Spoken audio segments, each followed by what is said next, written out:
Detective Porkins sits alone in a flickering interrogation room, his broad shoulders slumped under the weight of exhaustion and cheap coffee.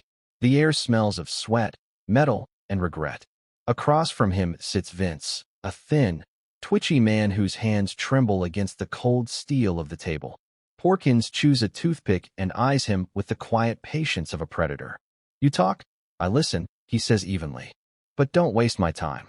Vince stammers, insisting he doesn't know where the stolen money went. But Porkins has already caught him in a lie. His fingerprints were all over the briefcase. Porkins leans forward, voice steady and low, reminding Vince that his patience runs on a timer. Desperate, Vince blurts out that a man named Denny took the cash. Porkins almost smiles. Denny's been dead for 3 days.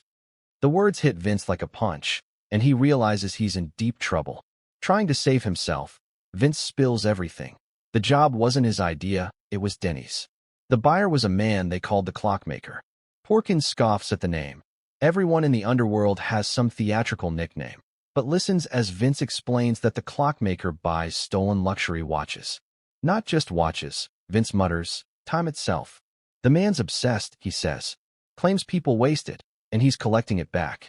Porkins lets the silence hang, studying the panic in Vince's eyes.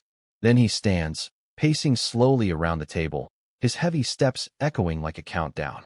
"You all think time's cheap," he says. "You waste it, you sell it, you lose it. But me? I count every second." From his coat pocket, Porkins pulls out an old silver pocket watch. The steady ticking fills the room. "You hear that?" he asks quietly. "That's time reminding you it's running out." Then, to Vince's surprise, he unlocks the handcuffs and tells him to leave. Confused but relieved, Vince bolts out of the room.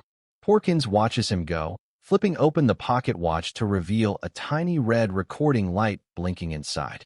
In the hallway, Vince rushes toward the exit, but before he reaches it, a tall figure in a dark coat steps out of the shadows. A faint ticking sound fills the air.